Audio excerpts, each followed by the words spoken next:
بسم اللہ الرحمن الرحیم۔ السلام علیکم ناظرین، آج کی ویڈیو میں ہم آپ کو بتائیں گے حضرت نوح علیہ السلام کے بارے میں، ان کی تبلیغ سے لے کر کشتی بنانے اور پھر عذاب الہی کے نازل ہونے تک کا مکمل واقعہ۔ ناظرین، قرآن مجید بہت سی آیات میں حضرت نوح علیہ السلام کے بارے میں گفتگو کرتا ہے اور مجموعی طور پر قرآن کی 29 صورتوں میں اس عظیم پیغمبر کے بارے میں گفتگو ہوئی ہے۔ ان کا نام 43 مرتبہ قرآن میں آیا ہے۔ مورخین و مفسرین نے لکھا ہے کہ نوح علیہ السلام کا نام عبد الغفار یا عبد الملک یا عبد العالی تھا، اور نوح کا لقب انہیں اس لیے دیا گیا ہے کیونکہ وہ سال ہر سال اپنے اوپر یا اپنی قوم پر نوحہ و گریہ کرتے رہے۔ آپ کے والد کا نام لمک یا لامک تھا، دادا کا نام متوشلخ اور پردادا کا نام حضرت ادریس علیہ السلام تھا۔ علی بن ابراہیم نے بسند حسن حضرت امام جعفر صادق علیہ السلام سے روایت کی ہے کہ حضرت نوح علیہ السلام 300 برس تک اپنی قوم کو خدا کی طرف دعوت دیتے رہے، لیکن قوم نے ان کی دعوت قبول نہ کی تو چاہا کہ ان پر نفرین کریں۔ اس وقت ان پر طلوع آفتاب کے قریب آسمان اول کے فرشتوں میں سے 2000 گروہ نازل ہوئے۔ وہ عظمائے ملائکہ میں سے تھے۔ نوح علیہ السلام نے ان سے پوچھا کہ تم لوگ کون ہو؟ کہا، ہم سب آسمان اول کے فرشتے ہیں اور آپ سے سفارش کرتے ہیں کہ آپ اپنی قوم پر نفرین نہ کیجیے۔ حضرت نوح علیہ السلام نے کہا، اچھا، میں نے ان کو 300 سال کی مہلت دی۔ 300 سال ختم ہو گئے اور وہ ایمان نہ لائے تو ان پر آپ نے پھر نفرین کا ارادہ کیا تو دوسرے آسمان کے 2000 گروہ فرشتوں کے آئے۔ نوح علیہ السلام نے پوچھا، تم لوگ کون ہو؟ کہا، ہم سب آسمان دوم کے قبائل ملائکہ سے 2000 قبیلے ہیں، اور ہم آپ کے پاس آئے ہیں اس لیے کہ آپ سے التجا کریں کہ آپ اپنی قوم پر نفرین نہ کریں۔ نوح علیہ السلام نے کہا، 300 سال ان کو اور مہلت دی۔ پھر جب 300 سال تمام ہوئے اور وہ لوگ ایمان نہ لائے تو آپ نے ان کے لیے بد دعا کا ارادہ کیا۔ سورہ ہود آیت نمبر 36۔ اور نوح کی طرف یہ وحی کی گئی کہ جو لوگ ایمان لا چکے ہیں ان کے علاوہ آپ کی قوم میں سے ہرگز کوئی اور ایمان نہیں لائے گا، لہذا جو کچھ یہ لوگ کرتے ہیں آپ اس سے رنجیدہ نہ ہوں۔ سورہ نوح آیت نمبر 26-27۔ اور نوح نے کہا، پروردگار، روئے زمین پر بسنے والے کفار میں سے ایک کو بھی باقی نہ چھوڑ۔ اگر تو انہیں چھوڑ دے گا تو وہ یقیناً تیرے بندوں کو گمراہ کریں گے اور یہ لوگ صرف بدکار کافر اولاد ہی پیدا کریں گے۔ حضرت نوح علیہ السلام کی اس دعا کے بعد اللہ تعالیٰ نے ان کو حکم دیا کہ کھجور کے درخت بوئیں۔ آپ نے درخت لگانا شروع کیا، پس آپ کی قوم کے لوگ آپ کے پاس آ کر آپ کا مذاق اڑاتے کہ ایسا بوڑھا شخص جس کی عمر کے 900 برس گزر چکے ہیں اور وہ کھجور کے درخت لگا رہا ہے، پھر آپ کو پتھر مارتے تھے۔ اسی طرح 50 برس گزرے اور کھجور کے تمام درخت بڑے اور مضبوط ہو گئے تو اللہ تعالیٰ کا حکم آیا کہ ان درختوں کو کاٹیں۔ یہ دیکھ کر آپ کی قوم پھر مذاق کرنے لگی کہ اب جب کہ کھجور کے درخت بڑے ہو گئے ہیں تو اس بوڑھے مرد نے کاٹ ڈالے، اس کی عقل زائل ہو گئی ہے اور پیری اس پر غالب آ گئی ہے۔ سورہ ہود آیت نمبر 38-39۔ اور وہ یعنی حضرت نوح علیہ السلام کشتی بنانے لگے اور ان کی قوم کے سرداروں میں سے جو وہاں سے گزرتا وہ ان کا مذاق اڑاتا تھا۔ نوح علیہ السلام نے کہا،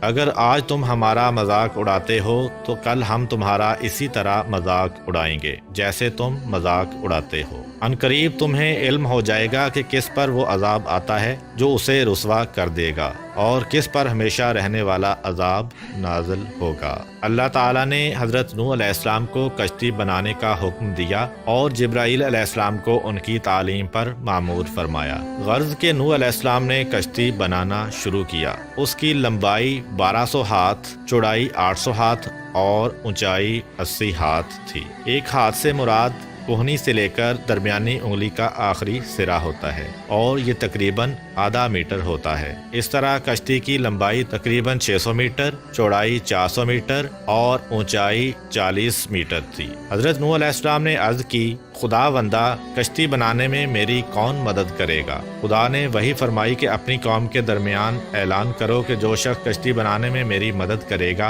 اور اس کی کوئی چیز تراشے گا تو جو کچھ تراشے گا وہ چاندی سونا بن جائے گا۔ حضرت نوح علیہ السلام نے یہ اعلان کیا تو لوگ کشتی بنانے میں آپ کے ساتھ شامل ہو گئے اور مذاق بھی کرتے جاتے تھے کہ جنگل میں کشتی بنا رہے ہیں۔ جب خدا نے قوم نوح علیہ السلام کو ہلاک کرنے کا ارادہ کیا تو 40 سال پہلے سے ان کی عورتوں کو بھانج کر دیا تھا، پھر ان میں کوئی اولاد نہیں ہوئی۔ جب نوح علیہ السلام کشتی بنا کر فارغ ہوئے تو خدا کے حکم سے آپ نے سریانی زبان میں ندا کی، جس کو سن کر تمام چوپائے اور جانور حاضر ہوئے۔ آپ نے ہر حیوان کا جوڑا کشتی میں داخل کیا۔ آپ کی 950 سالہ تبلیغ کے نتیجہ میں دنیا کے تمام لوگوں میں صرف 80 اشخاص آپ پر ایمان لائے تھے۔ سورہ ہود آیت نمبر 40۔ یہاں تک کہ جب ہمارا حکم آ گیا اور تنور سے پانی ابلنے لگا تو ہم نے کہا، اے نوح، ہر جوڑے میں سے 2 کشتی پر سوار کرو اور اپنے گھر والوں کو بھی سوائے ان کے جن کی بات پہلے ہو چکی ہے، اور ان کو بھی سوار کرو جو ایمان لا چکے ہیں، اگرچہ ان کے ساتھ ایمان لانے والے بہت کم تھے۔ کشتی مسجد کوفہ میں تیار کی گئی۔ جب وہ دن آیا جس روز خدا ان کو ہلاک کرنا چاہتا تھا، نوح علیہ السلام کی زوجہ تنور میں جو مسجد کوفہ میں مشہور ہے روٹی پکا رہی تھی، اور نوح علیہ السلام کشتی میں اس جگہ جو جانوروں کے لیے مقرر تھی ان کی چیزیں جمع کر رہے تھے۔ اسی دوران زوجہ نوح علیہ السلام نے آواز دی کہ تنور سے پانی ابل رہا ہے۔ نوح علیہ السلام نے آ کر تنور پر کچھ مٹی ڈالی اور اس پر مہر لگائی کہ پانی باہر نہ آئے، اور جا کر تمام جانوروں کو کشتی میں داخل کیا۔ پھر تنور کے پاس آئے اور مہر توڑی اور مٹی ہٹا دی۔ آفتاب چھپ گیا اور بجائے اس کے کہ قطرہ قطرہ پانی برسے، یک بارگی پانی آیا اور تمام چشمے ابل پڑے، جیسا کہ حق تعالی فرماتا ہے۔ سورہ قمر آیت نمبر 11 تا 13۔ پھر ہم نے زوردار بارش سے آسمان کے دہانے کھول دیے اور زمین کو شگافتہ کر کے ہم نے چشمے جاری کر دیے، تو دونوں پانی اس امر پر مل گئے جو مقدر ہو چکا تھا، اور تختوں اور کیلوں والی کشتی پر ہم نے نوح علیہ السلام کو سوار کیا۔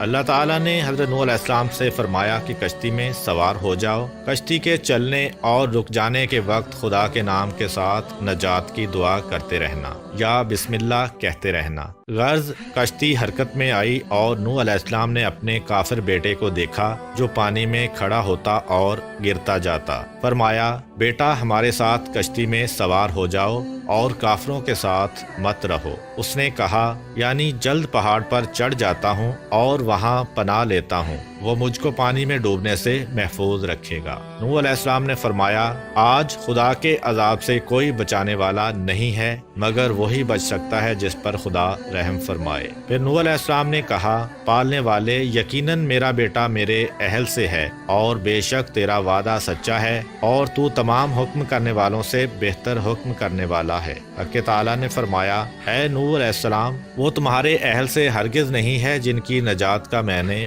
وعدہ کیا ہے، لہٰذا مجھ سے ایسی بات کا سوال نہ کرو جس کا تم کو علم نہیں ہے۔ میں تم کو نصیحت کرتا ہوں کہ تم جاہل مت بنو۔ نوح علیہ السلام نے عرض کی، خدا بندہ، میں تجھ سے پناہ چاہتا ہوں اس بات سے کہ تجھ سے ایسی چیز کا سوال کروں جس کا مجھے علم نہ ہو، اور اگر تو مجھ کو نہ بخشے گا اور رحم نہ فرمائے گا تو میں نقصان اٹھانے والوں میں سے ہو جاؤں گا۔ بس خاموش ہو رہے جیسا کہ خداوند عالم نے ان سے فرمایا۔ اسی اثنا میں ان کے درمیان موج حائل ہو گئی اور پسرے نوح علیہ السلام غرق ہو گیا۔ کشتی مڑی اور اس کو موجوں نے تھپیڑا دیا یہاں تک کہ مکہ میں پہنچی، اور خانہ کعبہ کے گرد طواف کیا کیونکہ کعبہ کے سوا تمام دنیا غرق ہو گئی تھی۔ خانہ کعبہ کو بیت العتیق اسی لیے کہتے ہیں کہ وہ غرق ہونے سے محفوظ رہا۔ غرض 40 روز تک آسمان سے پانی برستا رہا اور زمین سے چشمے ابلتے رہے، یہاں تک کہ کشتی اس قدر بلند ہوئی کہ آسمان سے جا ملی۔ تو حضرت نوح علیہ السلام نے اپنے ہاتھ بلند کیے اور عرض کی، یا رحمانہ اتقن، یعنی پروردگارہ احسان فرما۔ اس وقت خدا نے زمین کو حکم دیا کہ اپنے پانی کو کھینچ لے، جیسا کہ قرآن مجید میں بیان ہوا ہے۔ سورہ ہود آیت نمبر 44۔ یعنی کہا گیا کہ اے زمین اپنے پانی کو جذب کر لے اور اے آسمان برسنے سے رک جا۔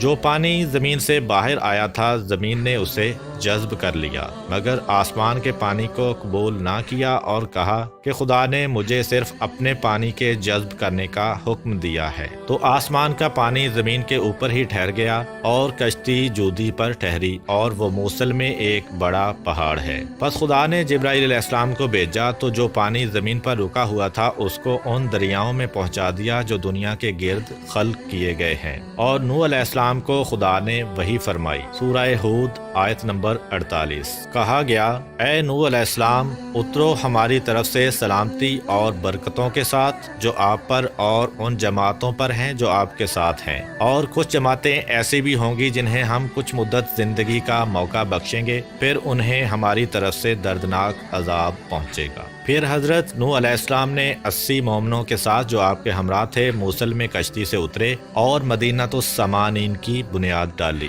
حضرت نوح علیہ السلام کے 3 بیٹے سام، حام اور یافس بھی ان کے ہمراہ کشتی میں سوار تھے۔ مورخین کا نظریہ یہ ہے کہ کرۂ زمین کی اس وقت کی تمام نسل انسانی کی بازگشت انہی تینوں فرزندوں کی طرف ہے۔ ایک گروہ حامی نسل ہے جو افریقہ کے علاقہ میں رہتے ہیں، اور دوسرا گروہ سامی نسل ہے جو مشرق وسطیٰ میں رہتے ہیں، اور یافس کی نسل کو چین کے ساکنین سمجھا جاتا ہے۔ چونکہ طوفان نوح کے بعد نسل انسانی حضرت نوح علیہ السلام کے فرزندوں سے آگے بڑھی، اسی سبب سے حضرت رسول خدا صلی اللہ علیہ وآلہ وسلم نے فرمایا کہ نوح علیہ السلام 2 پدر میں سے ایک پدر ہیں، یعنی حضرت آدم علیہ السلام کے بعد تمام انسانوں کے باپ ہیں۔ اسی وجہ سے حضرت نوح علیہ السلام کو آدم ثانی بھی کہا جاتا ہے۔ روایات میں آیا ہے کہ حضرت نوح علیہ السلام کی کشتی پورے 6 ماہ سرگرداں رہی۔ یہ مدت ابتدائی ماہ رجب سے لے کر ذی الحج کے اختتام تک تھی۔ ایک اور روایت کے مطابق 10 رجب سے لے کر روز عاشورہ تک کشتی پانی کی موجوں میں سرگرداں رہی۔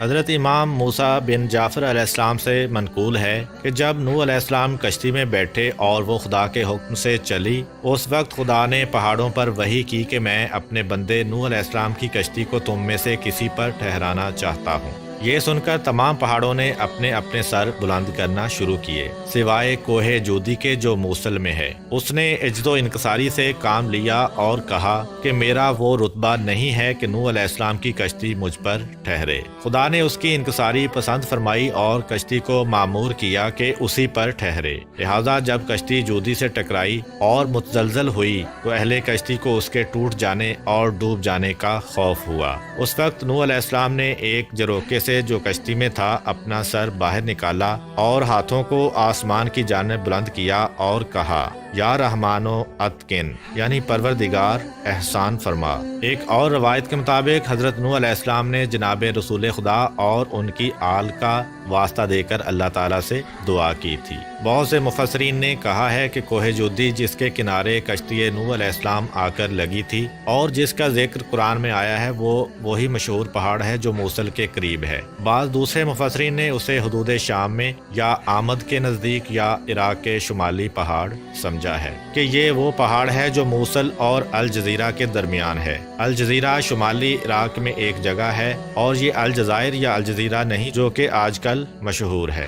بعید نہیں کہ ان سب کی بازگشت ایک ہی طرف ہو، کیونکہ موصل، آمد اور الجزیرہ سب عراق کے شمالی علاقوں میں ہیں اور شام کے نزدیک ہیں۔ حضرت امام جعفر صادق علیہ السلام سے منقول ہے کہ حضرت نوح علیہ السلام کی عمر 2500 سال ہوئی۔ 850 سال مبعوث ہونے سے قبل، 950 سال قوم کی ہدایت کا زمانہ، 200 سال کشتی کی تیاری میں گزرے اور 500 سال طوفان کے بعد زندہ رہے۔ جب پانی زمین سے خشک ہوا تو شہروں کی بنیاد ڈالی اور اپنی اولاد کو ان میں آباد کیا۔ جب 2500 سال تمام ہوئے تو وہ اس وقت دھوپ میں بیٹھے ہوئے تھے۔ کہا، السلام علیکہ یا نبی اللہ۔ حضرت نوح علیہ السلام نے جواب سلام دیا اور پوچھا، اے ملک الموت، کس لیے آئے ہو؟ کہا، آپ کی روح قبض کرنے کے لیے آیا ہوں۔ کہا، کیا اتنی مہلت دو گے کہ دھوپ سے سائے میں چلا جاؤں؟ کہا، ہاں۔ پس نوح علیہ السلام سائے میں گئے اور فرمایا، اے ملک الموت،